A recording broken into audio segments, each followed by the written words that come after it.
देखो, हमने बहुत पैसिमिस्टिक होकर बात कर ली। इतने टाइम से हम सारी कमियां ही गिना रहे थे, स्पेशली जब हम हारते हैं तो हमें सारी अपनी टीम की जो कमज़ोरियां हैं वो याद आती हैं। लेकिन यहाँ से यूनाइटेड कहाँ एंड कर सकती है? अभी 11 गेम प्रीमियर लीग के बचे हुए हैं, 27 गेम मैनचेस्टर यूनाइटेड ने खेले हैं। स्पर्स ने कल रात में अपना एक लेट इक्वलाइजर कंसीड करके ड्रॉ खेल लिया, तो वो अभी हमसे आगे हैं, लेकिन उन्होंने हमसे 2 गेम ज़्यादा खेले हैं। तो यूनाइटेड का टारगेट यहाँ से लेकर सीज़न एंड में क्या होना चाहिए, सीज़न एंड होने के बाद कौन से वो प्लेयर्स होने चाहिए जो मैनचेस्टर यूनाइटेड को सेल करने चाहिए। क्योंकि अभी देखो, आपकी टीम में जो भी सेलेबल एसेट हैं उनसे जितना भी आप फंड रेज कर सकते हो, जो आपके मैनेजर के प्लान में नहीं है, वो भी हमें कंसिडर करना पड़ेगा। तो जो लेटेस्ट रिपोर्ट आई हैं उनके हिसाब से कल रात में जो पेपर वर्क था लूक शॉ की डील के लिए वो पूरा हो गया है। अब यहाँ पर एक एरिया जहाँ हमें फोकस नहीं करना पड़ेगा वो है आपका लेफ्ट बैक का एरिया। आपके पास मलासिया भी है, आपके पास लूक शॉ भी है। एलेक्स टेलेज इसीलिए आप बेच सकते हो क्योंकि 3-3 लेफ्ट बैक होने का कोई एक सेंस नहीं बनाता। एंड फिर एक और लेफ्ट बैक आपकी टीम में है, वो है आपका ब्रेंडन विलियम्स। तो इन 2 प्लेयर्स को हम बहुत आसानी से हटा सकते हैं और इनसे हम कंबाइंड अगर फंड रेस करना चाहें तो अराउंड 10 मिलियन या फिर 15 मिलियन रेस कर सकते हैं, गिवन द फैक्ट कि Telles is still a world class player. And मतलब world class in the sense he is a Brazilian international. तो यहाँ पर उसका एक जो स्ट्रॉन्ग पॉइंट है वो आएगा। And definitely there will be clubs जो कि टेलेस के ट्रेड्स को यूज़ करना चाहेंगे। He is good on set pieces, अच्छा अटैकिंग इनपुट देने वाला विंग बैक है वो। तो definitely there will be teams जो कि टेलेस को लाना चाहेंगे ना। बहुत सारे लोग ना यहाँ पे लूक शॉ वाली डील पे अपने अपने ओपिनियन रखते हैं और मैं भी अपना ओपिनियन रखता हूँ।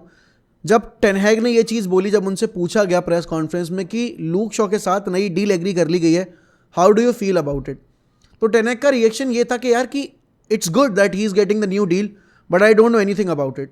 तो सवाल यहाँ आके खड़ा होता है कि क्या जो हायरार्की में बैठे लोग हैं वो टेन हैग को टीम में लिए गए डिसीजंस में इन्वॉल्व नहीं कर रहे क्या? क्योंकि आई डोंट थिंक कि एक मैनेजर की बिना कंसल्टेशन के बिना आपको कॉन्ट्रैक्ट किसी को भी ऑफर करना चाहिए, फिर वो आपका कितना भी बड़ा प्लेयर हो, फिर चाहे वो रैशफोर्ड हो या डेया हो या कोई और हो। अब जैसे हमने सिचुएशन देखी थी रोनाल्डो वाली, हो सकता है वहाँ पर सिचुएशन ऐसी क्रिएट हुई हो कि टेन हैग ने बोला हो कि नहीं I don't want to keep Ronaldo, लेकिन ग्लेजर्स ने और बोर्ड पे बैठे लोगों ने बोला हो कि नहीं we have to keep Ronaldo because Ronaldo brings a lot of revenue and वो sponsorship deals and all and social media engagement. तो कहीं ना कहीं वहाँ पर झुकना पड़ा होगा टेन हैग को। लेकिन ये चीज़ आप रिपीटेडली नहीं कर सकते। आपने जब टेन हैग का अपॉइंटमेंट किया था तब भी आपने ब्रूनो को नया कॉन्ट्रैक्ट दे दिया था। If you want to win trophies तो आपको सिटी का जो एक पाथ है वो फॉलो करना पड़ेगा। वहाँ पर एक एक प्लेयर जो है वो पेप ग्वार्डियोला की सिलेक्शन के बाद ही आता है टीम में।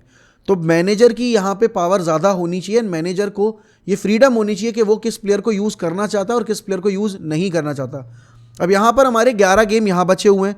हमें ब्राइटन को फेस करना है FA कप के सेमीफाइनल में, हमें सेविया को फेस करना है यूरोपा लीग के क्वार्टर फाइनल में। यूनाइटेड का सीज़न अभी सब लोगों को लग रहा है कि डिरेल हो चुका है और हम नहीं अच्छा कर सकते। लेकिन यहाँ पर अगर हमने एक ट्रॉफी और जीत ली ना, पूरा परसेप्शन चेंज हो जाएगा। अब देखो 6 साल के बाद आपने एक ट्रॉफी जीती और लोग बहुत सारे ये कह रहे हैं कि how this season is different from Jose Mourinho's first season, क्योंकि मोरिनियो ने भी तो यूरोपा लीग जिताई थी, मोरिनियो ने भी तो आपको कैराबाओ कप जिताया था और कम्युनिटी शील्ड जिताई थी। तो फ़र्क क्या है? फ़र्क इतना है कि मोरिनियो जब टीम में आए थे तो बहुत सारा डेडवुड था और उस टाइम पर मोरिनियो ने वो जो ट्रॉफी जीती थी उसके बाद सेकेंड सीजन में आके उसी डेडवुड के साथ कंटिन्यू करना पड़ा था। यहाँ सिचुएशन बदली इसलिए है क्योंकि आपके पास धीरे धीरे टीम में लीडर आए हैं और अगर आपकी ओनरशिप सिचुएशन, जो कि कल रात में रिपोर्ट्स आई हैं कि इट्स बिजनेस एज यूजुअल और यहाँ पर जो आपकी ओनरशिप की टॉक्स हैं वो स्मूथली मूव हो रही हैं, जो कि मुझे लगता नहीं है कि वो पर्दे के पीछे इतनी स्मूथली मूव हो रही है क्योंकि एकदम से ना न्यूज़ आनी बंद सी हो गई है और डर इस बात का है कि ग्लेजर्स कहीं रुक ना जाए। तो यहाँ पर अगर ओनरशिप में चेंज होता है तो आपको एक चीज़ तो पता है, जो भी नई ओनरशिप आएगी वो पहली विंडो, एटलीस्ट पहली विंडो तो प्रॉपरली बैक करेगी आपके टेन हैग को। अब चाहे वो सर जिम रैटक्लिफ की ओनरशिप हो, चाहे वो आपके कतारी ओनरशिप हो। और अगर कतारी ओनरशिप आएगी तो आप कह सकते हो कि भाई जो क्लब के वादे न्यारे होने का हम वेट कर रहे हैं वो हो जाएंगे, क्योंकि आपको पता है कि यहाँ पर कतारीज का कंपटीशन सिर्फ और सिर्फ इस चीज़ से नहीं हो कि हमें पिछली ओनरशिप से बेटर करना है, उनका कंपटीशन इस चीज़ से भी हो कि हमारी जो साथ के मिडिल ईस्टर्न ग्रुप हैं, जैसे कि आपका सऊदी का न्यूकासल का ग्रुप हो गया, वो बेटर कर रहा है। उन्होंने पहले सीजन में ही चैंपियंस लीग की कंटेंशन लाके खड़ी कर दी न्यूकासल के लिए। आपका जो यूएई वाला ग्रुप है, जो आपका एतिहाद वाला ग्रुप है, सिटी वाला, वो आपका इतना अच्छा कर रहा है, तो उनका डायरेक्ट कंपटीशन अपने राइवल से भी होगा। इसीलिए कतारीज तो बिल्कुल भी झुकेंगे नहीं और हिचकिचाएंगे नहीं पैसा खर्च करने में। अब यहाँ पर सवाल ये आता है कि आखिर कौन कौन सी पोजीशंस हैं जहाँ से यूनाइटेड प्लेयर्स बेच सकती है, और कौन कौन से वो प्लेयर्स हैं जहाँ से यूनाइटेड बेच सकती है, और कौन से वो प्लेयर्स हैं इनके साथ लिंक हो रही है यूनाइटेड। तो देखो, सबसे पहले तो आपको पता है कि Harry Maguire is not starting, और हैरी मैग्वायर आपका एक सेलेबल एसेट है, क्योंकि English clubs will still want to have Harry Maguire, क्योंकि he is an England international. तो वहाँ पर हैरी मैग्वायर के लिए हम अगर ऑफर आता है और उस पर हम सेल करते हैं उसको, तो आराम से हम 30 मिलियन कम से कम निकाल लेंगे। 30 million is the minimum price, मतलब जो आपको इंग्लिश क्लब दे देगा आपके हैरी मैग्वायर के लिए, क्योंकि अभी देखो उसका कॉन्ट्रैक्ट भी है, प्लस आपको ये भी पता है कि वो लगातार इंग्लैंड के लिए तो रिप्रेजेंट कर ही रहा है, and he is a decent player.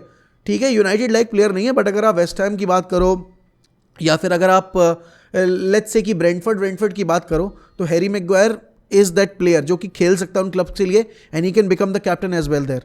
तो यहाँ पर Harry Maguire is at one player. Now Victor Lindelof के पास भी एक अलग सिनेरियो यहाँ पे विक्टर लिंडलॉफ ने खड़ा कर दिया अपने प्रेस कॉन्फ्रेंस में, जब अभी वो इंटरनेशनल ब्रेक पे गए थे, कि I want to have more playing time. तो मुझे भी एक नई वो चाहिए, ऑफर चाहिए। तो यहाँ पर अगर विक्टर लिंडलॉफ और हैरी मैग्वायर जा रहे हैं, तो एक कंबाइंड फी ऑफ 45 मिलियन आराम से हम रेज कर सकते हैं। 45 million from these two, plus आपको पता है कि डिएगो डेलो या वैन बिसाका में से किसी एक को ही हमें रखना ज़रूरी है। क्यों? क्योंकि आप जेरेमी फ्रिंकपोंग से लिंक हो रहे हो। कल आपके बहुत अच्छे लिंक्स आए हैं कि भाई जेरेमी, और रिलायबल सोर्स है, स्काई जर्मनी ने ये चीज़ रिपोर्ट की है कि जेरेमी फ्रिंकपोंग रडार पर है मैनचेस्टर यूनाइटेड के। और आपको याद होगा कि लास्ट समर भी जेरेमी फ्रिंकपोंग के लिए यूनाइटेड स्काउट कर रही थी, लेकिन प्रॉब्लम क्या है कि फ्रिंकपोंग और डिएगो डेलो में ज़्यादा डिफरेंस नहीं है। Frimpong is more of a wing back, बिल्कुल वो ट्रेंट आर्नल्ड वाली जो ट्रेट है ना, डिफेंसिवली काफ़ी वल्नरेबल लेकिन ऑफेंसिव एरियाज़ में काफ़ी सही। तो देखो, मेरी बस इतनी सी वो है कि आप जिस भी प्लेयर को लेकर आ रहे हो वो एक ओवरऑल पैकेज हो, ना कि विद लिमिटेशंस है। जैसे कि आपने एलेक्स टेलेस को साइन किया था, टेलेस ऑफेंसिवली बहुत अच्छा था, बट अगर आप डिफेंसिव वर्क रेट की बात करो, टेलेस का पोजिशनल प्ले, टेलेस का डिफेंसिव वर्क रेट, टेलेस का इंटरसेप्शन रेट, डुअल जीतने का, ग्राउंड डुअल्स हो, एरियल डुअल्स हो, वो उतना अच्छा नहीं था। सेम चीज़ डेलो के साथ हो रही है, एंड बिसाका के केस में अटैकिंग थ्रेड्स जो है वो बिसाका उतना प्रोवाइड नहीं करा था। तो आपको प्रायोरिटी सेट करनी पड़ेगी कि आपको बिसाका को रखना है या फिर आपको डेलो को रखना है। ओवरऑल आई नो कि Ten Hag likes Delo more, because डेलो एक आपका अलग डायमेंशन वाला प्लेयर है, एंड वो अपने आप को ज़्यादा इन्वॉल्व करता है और आपके एंटनी को ज़्यादा सपोर्ट करता है in comparison to that of Wan Bissaka. लेकिन हाँ, जेरेमी फ्रिंकपोंग की न्यूज़ से आई एम नॉट थ्रिल्ड, या फिर अगर आप डेंजल डम्फ्रीज के लिए भी जाओगे तो आई डोंट थिंक के that would be much of a wise decision, क्योंकि फिर उसमें आपके गेम को लिमिटेशंस बहुत ज़्यादा फेस करनी पड़ेंगी और आपके सीडीएम का रोल और ज़्यादा बढ़ जाएगा।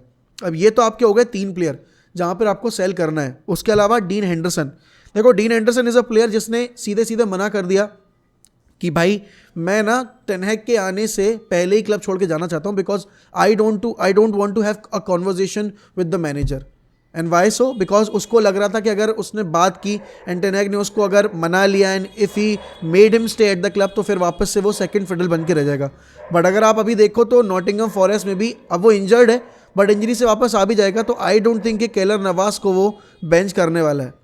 then that is the state of play in current scenario, क्योंकि आपका मैनेजर जिस प्लेयर को प्रेफर कर रहा है या फिर उसके लिए जो रिजल्ट डिलीवर कर रहा है, मैनेजर उसको ही प्रेफर करेगा। तो डीन एंडरसन के केस में हम आराम से कम भाई 30 मिलियन निकाल सकते हैं, and dean Anderson is a future England number 1। अगर आप देखो तो रैम्सडेल और डीन एंडरसन में लड़ाई होने वाली है इस चीज़ के लिए। एंड हाँ, बेहतरीन कीपर है, good with the ball at his feet, but at the same time very poor attitude. तो यहाँ से हमने 45 मिलियन उन 2 प्लेयर से निकाला था। लेट्स से कि अगर वैन बिसाका को हम जाने देंगे and if we can get 20 million for him, तो it will be 65 million, plus अगर आप डीन एंडरसन के लिए लेट्स से कि 20-25 मिलियन में निकाल रहे हो अगर, तो 65 + 25 इट विल बी 90 मिलियन। तो आपका एक प्लेयर आ जाएगा। अगर आप लेट्स से कि अगर आप हैरी केन को टारगेट कर रहे हो, तो आपका हैरी केन इन प्लेयर्स को बेच कर आ जाएगा। तो आपको अपनी तरफ से फंडिंग नहीं करनी है कुछ, और फिर आप इन एरियाज़ में जो आपने फंडिंग तैयार करके रखी हुई है उन एरियाज़ में इन्वेस्ट कर सकते हो। प्लस स्कॉट मैकटोमिने, आपको पता है भाई न्यूकासल लगातार स्काउट कर रही है स्कॉट मैकटोमिने को, एंड यहाँ पर अगर कोई नया क्लब प्रमोट होकर आएगा तो डेफिनेटली वो लेना चाहेंगे मैकटोमिने जैसे एक एक्सपीरियंस प्रीमियर लीग प्लेयर को, तो हम उसको भी जाने दे सकते हैं। 25 मिलियन तो कहीं नहीं गए, मैकटोमिने के 25 मिलियन कहीं नहीं गए, और आप इन कंबाइंड टोटल अगर आप देखो तो आपका 115 मिलियन यहाँ पर खड़ा हो जाएगा। तो यहाँ पर आपको पता है भाई कि आपके पास जितने भी सेलेबल एसेट हैं वो आपको निकालने पड़ेंगे, फिर आपको क्या क्या किन किन पोजीशंस में इन्वेस्ट करना है। लेट्स से कि चलो ठीक है आपने मैकटोमिने बेच दिया, आप हनीबल मजाबरी भी बेच सकते हो अगर आप साबितज़र को परमानेंट कर रहे हो तो, क्योंकि आई डोंट थिंक कि साबितज़र के रहते हनीबल मजाबरी टीम में ब्रेक कर पाएगा, और आपके पास ऑलरेडी ज़िदान इकबाल है, तो वहाँ भी आपके पास एक अच्छा मतलब देखो अब यहाँ से होता क्या है कि यूनाइटेड ना थोड़ी सी कंजर्वेटिव हो जाती है अपनी अकेडमी ग्रेजुएट्स को लेकर। अगर आप वहीं चेल्सी का अप्रोच देखो वो नहीं करते, आप सिटी को देखो उन्होंने क्या किया, उन्होंने फोर्डन को उन्होंने सैंचो को जाने दिया ना। तो ये हमें सीखना पड़ेगा कि हमें अपना जो लगाव है अकेडमी ग्रेजुएट्स के प्रति, जैसे कि स्कॉट मैकटोमिने के प्रति, अब यही स्कॉट मैकटोमिने अगर लेट्स से कि चेल्सी में होता, चेल्सी नहीं रखती, यही स्कॉट मैकटोमिने अगर सिटी में होता, सिटी नहीं रखती, बिकॉज ये क्लब की जो प्रोग्रेस है उसको रोकते हैं। He can be a good squad player but he can't be a starter in your team, and he is giving you examples why he can't be time and time again. Here and there अच्छी performance देकर फिर आप पूरे season में अगर average perform कर रहे हो, that's not the way it should be, क्योंकि आप एक बड़ी टीम हो और आपको एक बड़ी टीम की तरह रिएक्ट करना पड़ेगा। बहुत सारे लोग ये अभी सवाल रेज करेंगे कि क्या हमें सैंचो से मूव ऑन कर जाना चाहिए। देखो यार, it's very easy to give up on a player, लेकिन स्कॉट मैकटोमिने के केस में गिव अप करना इसलिए इजी क्योंकि स्कॉट मैकटोमिने पिछले 5 साल से खेल रहा है क्लब में। Now Sancho, I know that we have paid a huge amount for Sancho, and यहाँ पर सैंचो के लिए अभी अगर कोई क्लब आएगा तो हमें देखो लॉस भी झेलना पड़ेगा, because we paid 75 million for Sancho. But यहाँ पर पॉइंट मेरा ये, he is just 23, it's not like कि वो 26 का हो गया है, पीक आ चुकी है उसकी और उसके बाद वो डिलीवर नहीं कर रहा। If you are being this patient with Rashford, 7 साल से आप रैशफोर्ड को कैरी कर रहे हो, 7 साल से आप मार्शल को कैरी कर रहे हो, तो आपको सैंचो को भाई एक सीज़न और देना पड़ेगा। एंड हाँ, रिपोर्ट्स मैंने भी पढ़ी है, रिपोर्ट्स आपने भी पढ़ी हैं कि सैमुअल लकर्स ने ये चीज़ बोल दी कि Ten Hag is very frustrated with Sancho. I don't think that's the case. A manager जिसने सैंचो को प्रोटेक्ट करने के लिए इंडिविजुअल ट्रेनिंग पे भेजा, लगता है कि वो सैंचो पे गिव अप कर देगा? आई डोंट थिंक। अगर एक मैनेजर मार्शल पे गिव अप नहीं किया पूरे सीजन में, अगर एक मैनेजर जो कि रैशफोर्ड जब आया था वो आया तो उसने सीधा आके बोला कि Rashford is going to the main man, तो कैसे गिव अप कर देगा वो सैंचो जैसे वर्ल्ड क्लास प्लेयर के ऊपर, जिसको जब मैनेजर को पता है कि उसके अंदर क्या पोटेंशियल है और मुझे बस उसका पोटेंशियल प्रेजेंट करना है पिच के ऊपर। एंड यहाँ पर धीरे धीरे मिक्स में आ रहा है सैंचो। हाँ, मुझे पता है कि वो डिफेंसिव वर्क रेट नहीं देता, बस ऐसे तो बहुत सारे लोग जो डिफेंसिव वर्क रेट नहीं देते। रैशफोर्ड डिफेंसिव वर्क रेट नहीं देता, आपका मार्शल भी डिफेंसिव वर्क रेट नहीं देता। अब मार्शल की बात चली है, 115 मिलियन हमने वहाँ से अभी इकट्ठे किए हैं जब मैं हनीबल मजाबरी को नहीं बेच रहा। मार्शल को भी अगर हम बेच पाएँ लेट्स से कि 15-20 मिलियन पे, तो यहाँ पर आपके पास देखो Martial is not a fit player. Martial आपकी जो डिपेंडेंसी है नंबर 9 पोजीशन पे उसको बिल्कुल खरा तो उतर नहीं रहा, आपके लिए गोल तो स्कोर कर नहीं रहा। एंड हाँ, जितने भी गेम वो खेला उसमें प्रोडक्टिव रहा है, लेकिन फिर ऐसे प्लेयर को रखने का क्लब में क्या फ़ायदा जो आपको 38 गेम में से कम 30 गेम ना दे सीज़न के, प्रीमियर लीग के। मैं ओवरऑल सीज़न की बात भी नहीं कर रहा। यहाँ पर इस साल मैनचेस्टर यूनाइटेड 60 गेम खेलने वाली है, और अगर यहाँ से यूनाइटेड लेट्स से कि यूरोपा लीग जीतती है तो आपको फिर सुपर कप भी खेलना पड़ेगा, तो वहाँ भी आपका एक game, I am just saying. और उसके बाद अगर आप नेक्स्ट सीज़न भी इतना आगे अगर जाओगे टूर्नामेंट्स में तो आपको तकरीबन सेम गेम खेलने पड़ेंगे। और अगर देखो कि मार्शल का अगर ये फिटनेस रिकॉर्ड रहेगा तो फिर आप क्या करोगे फिर ऐसे प्लेयर के साथ। एंड यहाँ पर वाउट वेगोस की डील आई डोंट थिंक हमें परमानेंट करनी चाहिए। वाउट वेगोस should not be made permanent. तो मार्शल को सेल करके हम आराम से कम जो हमारे सेलेबल एसेट है उनसे हम 130 मिलियन इकट्ठा कर सकते हैं। फिर बात आती है आपको किस किस एरिया में इन्वेस्ट करना है। तो यहाँ पर आपको सबसे पहले तो सेंटर फॉरवर्ड में इन्वेस्ट करना है। फिर चाहे आप एक देखो, कायदे में तो आपको 2 लाने चाहिए, लेकिन आपको सबसे पहली प्रायोरिटी रखनी है कि आपको एक world class goal scoring number 9 लेकर आना है, not a workhorse like वेगोस जो बिल्कुल आपको कुछ प्रोवाइड नहीं कर रहा। तो चाहे आप विक्टर ओशमैन लेकर आओ, चाहे आप देखो अब यहाँ पर हॉयलैंड और इवान फर्गसन आपके बैकअप सेंटर फॉरवर्ड ऑप्शन होने चाहिए, ना कि आपके प्राइमरी जो ऑब्जेक्टिव हैं वो होने चाहिए। तो यहाँ पर विक्टर ओशमैन को हमें मनाने की कोशिश करनी पड़ेगी, एंड वी हैव टू सी कि नापोली कितने में बेचने को तैयार है। If it's around 100 and 110, definitely go and get that player because he is a is a goal scoring machine. और अभी पिछले मैच में वो मिलान के अगेंस्ट नहीं खेला एंड यू कैन सी के अभी क्या सिचुएशन है, ठीक है ना, मतलब मिलान ने क्या हाल किया नेपोली का।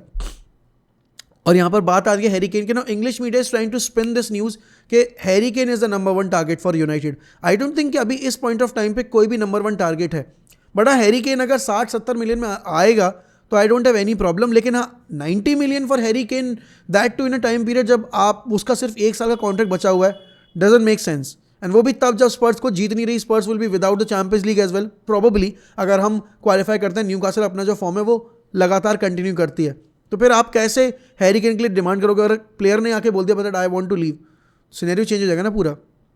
ऑल्सो यहाँ पर सेंटर बैक लाना पड़ेगा।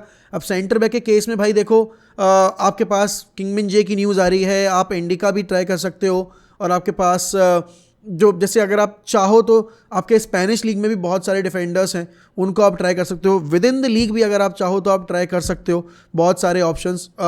यहाँ पर आपको जो मोनाको का एएस मोनाको का डिसासी है, फ्रांस का जो अभी वर्ल्ड कप स्क्वाड में गया था, वो प्लेयर भी है।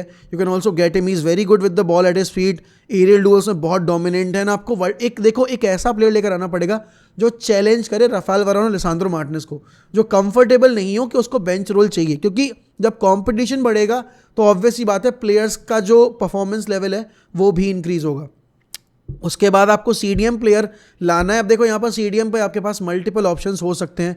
आप अगर चाहो तो आप एंगीज़ा को ला सकते हो एज अ सीडीएम ऑप्शन, क्योंकि देखो कैसेमीरो का मैं इंजरी रिकॉर्ड तो नहीं बोलूँगा, लेकिन अगर सस्पेंशन की बात की जाए तो हमें नहीं पता कि रेफरीज किस तरीके से बिहेव करने वाले हैं कैसेमीरो के अगेंस्ट, एंड आपके पास बैकअप नहीं है, एंड विदाउट कैसेमीरो हम कितने लेकलस्टर लगते हैं वो सबको पता है। तो यहाँ पर आप एंगीज़ा ट्राई कर सकते हो, आप एडसन अल्वारेस ट्राई कर सकते हो, आप फुलम का पालिनिया ट्राई कर सकते हो। तो 3 ऑप्शन है आपके पास, and definitely Edson Alvarez could be that player जो कि छोड़ना चाहेगा आईएक्स को इस टाइम पे। और यहाँ पर अगर मैं सेंटर बैक की बात करूँ तो डेफिनेटली अगर आप राइट बैक नहीं भी लेकर आओगे ना, go and get Jurrien Timber from Ajax, क्योंकि वो दोनों पोजीशंस पे खेल सकता है। तो आपको सॉर्ट करनी पड़ेगी चीज़ें, और मिडफील्ड में आपको कम से कम एक साइनिंग तो चाहिए ही चाहिए। अगर आप साबित्जा परमानेंट कर भी लोगे तो भी आपको एक साइनिंग चाहिए ही चाहिए। सेंटर बैक पर आपको कम से कम 2 साइनिंग चाहिए, क्योंकि एक साइनिंग के बलबूते पे नहीं हो, क्योंकि आपका एक्सेल ट्वांजे भी जाएगा, बाई भी जाएगा, तो वहाँ से आप कंबाइंड अगर 10 मिलियन निकाल पाओ तो आपके पास अच्छा सेलेबल मार्केट है जहाँ से आप फंड रेस कर सकते हो, और उसके बाद फिर आपकी ओनरशिप जो भी चेंज होगी वो आपको पैसा देगी। तो डेफिनेटली बहुत सारी पॉजिटिव्स हैं अभी बचे हुए सीजन में देखने को। United can still win the Europa league. और हाँ, एफए कप में ऐसा है यार, देखो अगर हम ब्राइटन से जीत गए तो ऑन दैट गिवन डे क्या पता हम फाइनल में शायद सिटी को हरा दें, but that is a big if, ठीक है ना, कि अगर हमने ऐसा कर लिया वैसा कर लिया तो बहुत अगर मगर वाला केस है। बट हाँ, एक चीज़ ज़रूर है कि मैनचेस्टर यूनाइटेड अभी भी अपना सीज़न यहाँ से अप कर सकती है। जो गैरी नेविल ने बोला है ना कि ऐसा लग रहा है कि एक सीज़न खत्म हो गया, इट्स नॉट लाइक दैट। तो देखते हैं क्या होता है। अगर आपको वीडियो पसंद आई हो तो please do let me know in the comments कि आपके क्या ख्याल हैं इस वीडियो को लेकर और जो मैंने बात कही है। एंड अगर आपने वीडियो एंड तक देखी है तो बहुत बहुत शुक्रिया। अगर आप चैनल पे नए हैं तो काइंडली सब्सक्राइब टू 1MUFC।